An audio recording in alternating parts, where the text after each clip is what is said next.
Hello and welcome back to Jack-O-Ween. I'm of course your host, Jack Knives. Today let's look at a movie that instead of dealing with multiple children, only deals with one very special boy. This is Come Play.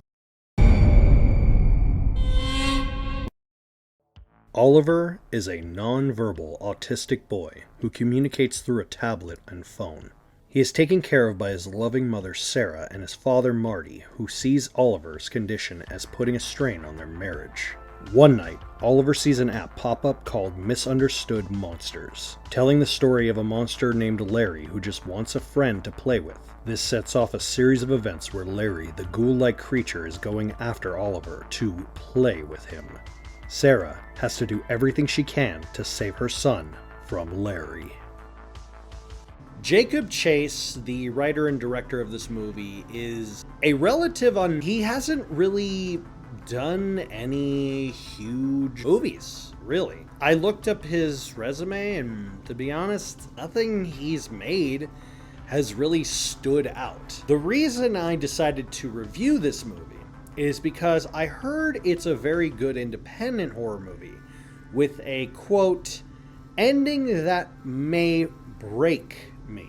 Keep in mind, I am a person who doesn't break easily. I don't necessarily think it's going to show torture or horror or anything like that because it's a monster movie. There's also been movies where it's taken an emotional toll, and this is an example of one. Because the movie actually deals with heavy subjects, and it also has an extremely interesting premise. The main boy, Ollie, played by Azzy Robertson, has non-verbal autism. Now, it can easily have disabilities portrayed in a offensive way, in a non-informational way. But this movie does it very, very respectfully. Surprisingly, for a movie dealing with horror, I really didn't know what to expect from this movie. It has a lot of care to it. It shows even an independent filmmaker can make something fairly good.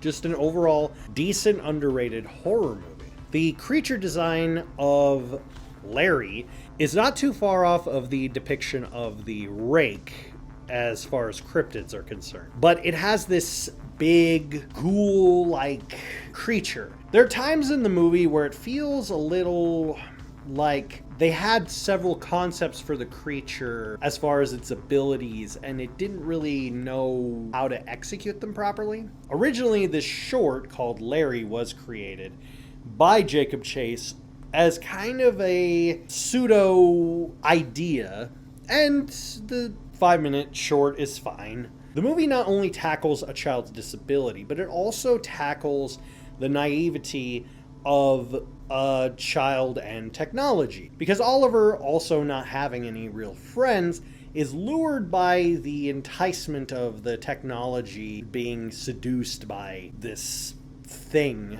It's also interesting that this creature doesn't necessarily have a real goal other than taking someone. And it's disturbing in that kind of way. But the whole movie, from A to Z, is carried by Gillian Jacobs. I've seen her, of course, in Community and several other small bit roles here and there. But this is a movie that truly shows her acting chops. It shows her vulnerability, her portrayal as being a mom, her portrayal as being a caring, loving person who's going to do everything they can to protect this person. It truly is heartwarming that this movie will leave you emotional, as it did me, but I'll just leave it at that.